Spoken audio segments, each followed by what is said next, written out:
तलाक दूंगी, मगर मेरी एक शर्त है। जब मैं रात को घर पहुंचा तो मेरी पत्नी ने खाना लगाया। मैंने उसका हाथ अपने हाथों में लिया और कहा, मुझे तुमसे कुछ जरूरी बात करना है। वह शांत बैठकर खाना खा रही थी। उसकी आंखों में कुछ दर्द सा साफ नजर आ रहा था। अचानक मुझे नहीं पता कैसे कहूँ, मगर मुझे उसे बताना ही था। मैंने बड़ी शांति से कहा, मुझे तलाक चाहिए। लगा जैसे उसे मेरे शब्दों से कुछ फर्क नहीं पड़ा, बल्कि उसने मुझसे पूछा, क्यों तलाक चाहिए। मैंने उसके सवाल को अनसुना किया तो उसे गुस्सा आ गया। उसने चम्मच उठाकर फेंक दिया और जोर से चिल्लाई, तुम इंसान नहीं हो। उस रात हमने एक दूसरे से बात नहीं की। वह रो रही थी। मुझे पता था कि वह जानना चाहती थी कि आखिर ऐसा क्या हुआ जो हमारा रिश्ता टूटने की कगार पर आ गया। पर मेरे लिए उसके सवालों का जवाब दे पाना नामुमकिन था। मैं अभी किसी और से प्यार करने लगा हूँ, जिसका नाम राधा है। अब मुझे उससे प्यार नहीं रहा। मैंने उसके बरसों के प्यार की सजा दी थी, भरे मन से। मैंने तलाक के पेपर तैयार किए। उसमें लिखा था कि वह पूरा घर, कार और कंपनी के 50% शेयर ले सकती है इस तलाक के बदले में। लेकिन उसने उन पेपर्स को देखा और उनके टुकड़े टुकड़े कर दिए। वह औरत जिसने मेरे साथ जीवन के 10 साल बिताए थे, वह आज मेरे लिए अनजान हो चुकी थी। मुझे इन 10 सालों का जो उसने मेरे लिए बर्बाद की, मगर मैं क्या करूं? जो हो चुका उसे मैं बदल नहीं सकता था, क्योंकि मैं किसी और से अपनी पत्नी से भी ज्यादा प्यार करने लगा था। आखिरकार उसके सब्र का बांध टूट गया और वह फुट फुट कर मेरे सामने रोने लगी। मेरे लिए उसका रोना एक तरह से उसकी रिहाई की तरह था। तलाक की आवाज जो कई दिनों से मुझे परेशान कर रहा था, अब बिल्कुल साफ हो चुकी थी। अगले दिन मैं घर काफी लेट आया। मैंने देखा कि वह टेबल पर बैठकर कुछ लिख रही थी। मैंने शाम का खाना नहीं खाया था, लेकिन फिर भी मैं सीधे ऊपर जाकर अपने कमरे में सो गया, क्योंकि पूरा दिन राधा के साथ रहने और कई जगह घूमने के बाद मैं थक गया था। वह शायद रात को उसी तरह लिखते लिखते सो गई थी। सुबह उसने तलाक देने की शर्तें बताई। वह मुझसे कुछ भी नहीं लेना चाहती थी। उसे सिर्फ तलाक से पहले 1 महीने का समय चाहिए था।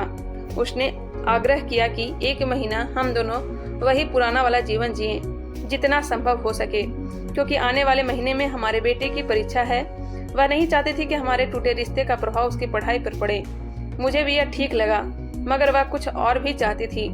जैसे शादी के दिन मैं उसे उठाकर अपने शयन कक्ष तक ले गया था, उसी तरह हर रोज 1 महीने तक मैं उसे शयन कक्ष से उठाकर मुख्य द्वार तक ले जाऊं। मुझे लगा यह पागलपन है, मगर इन आखिरी दिनों को थोड़ा अच्छा बनाने के लिए मैंने उसकी यह शर्त स्वीकार कर ली। मैंने प्रिया को अपनी राधा को सभी शर्तें बताई। वो हंसने लगी। उसे लगा मेरी पत्नी कितने भी तरीके अपना ले, तलाक होना तो तय है। मेरी पत्नी और मैं किसी से भी इस दौरान नहीं मिले थे, लेकिन उस दिन जब मैं उसे पहली बार उठाकर गेट तक लेकर गया तो हम दोनों काफी अजीब महसूस कर रहे थे। पीछे से हमारा बेटा भी खिलखिलाकर खुश हो रहा था। अगले दिन यह काम थोड़ा सामान और आसान हो गया। वह मेरे सीने से लगी थी और मैं उसकी खुशबू महसूस कर रहा था। ऐसा लगा जैसे कई दिनों बाद मुझे एक खुशबू मिल रही थी, या फिर कई दिनों से मैंने उसके होने का महसूस नहीं किया था। पहले जितनी उसमें वह कसाव नहीं था, और चेहरों पर कुछ हल्की झुर्रियां नजर आ रही थी, और बाल भी सफेद होने लगे थे। यह वही औरत थी जिसने अपने जीवन के 10 साल मुझे समर्पित किए थे। चौथे दिन जब मैंने उसे उठाया तो वह पुराने रोमांच लौट आने लगी थी। 5वें और 6ठे दिन वह पुराना प्यार भी जागने लगा। मैंने राधा को इस बारे में कुछ नहीं बताया था। अब उसे उठाना और आसान हो गया था। शायद हर रोज यह सब करने का मैं आदी हो गया था। एक दिन वह अपनी पसंद की साड़ी निकाल रही थी, लेकिन कुछ खास नहीं ढूंढ पाई। उसने सांस भरते हुए कहा कि उसके सारे कपड़े बड़े पड़ने लगे हैं। तब मुझे पता चला कि वह काफी दुबली हो गई है, और इसलिए मैं उसे आसानी से उठा पा रहा था। मेरे दिल को एक झटका सा लगा।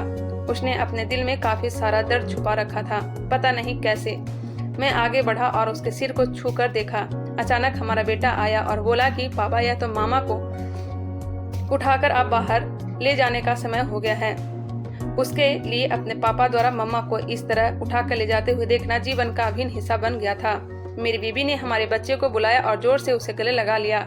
मैंने अपना चेहरा दूसरी तरफ कर लिया। मुझे लगा कि कहीं मैं अपना निर्णय न बदल लूं।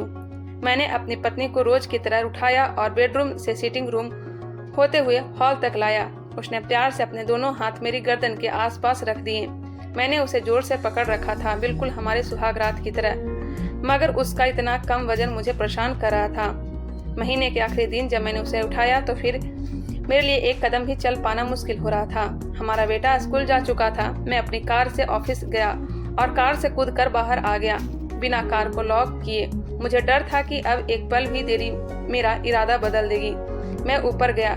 राधा ने दरवाजा खोला और मैंने उसे कहा, सॉरी राधा, अब मैं अपनी पत्नी से तलाक नहीं लेना चाहता। उसने मुझे देखा और मेरे सिर पर हाथ फिरकर कहा, तुम्हें बुखार तो नहीं है? मैंने उसका हाथ हटाया और कहा, सॉरी राधा, अब मुझे अपनी पत्नी से तलाक नहीं चाहिए। हमारी शादीशुदा जिंदगी शायद हम दोनों के ध्यान न देने की वजह से बोरिंग हो गई थी, लेकिन इसका मतलब यह कतई नहीं कि हम एक दूसरे से प्यार नहीं करते। अब मुझे एहसास हुआ कि जिस दिन मैं उससे शादी करके अपने घर लाया था, उस दिन से जीवन के आखिरी दिन तक मुझे उसका साथ निभाना है।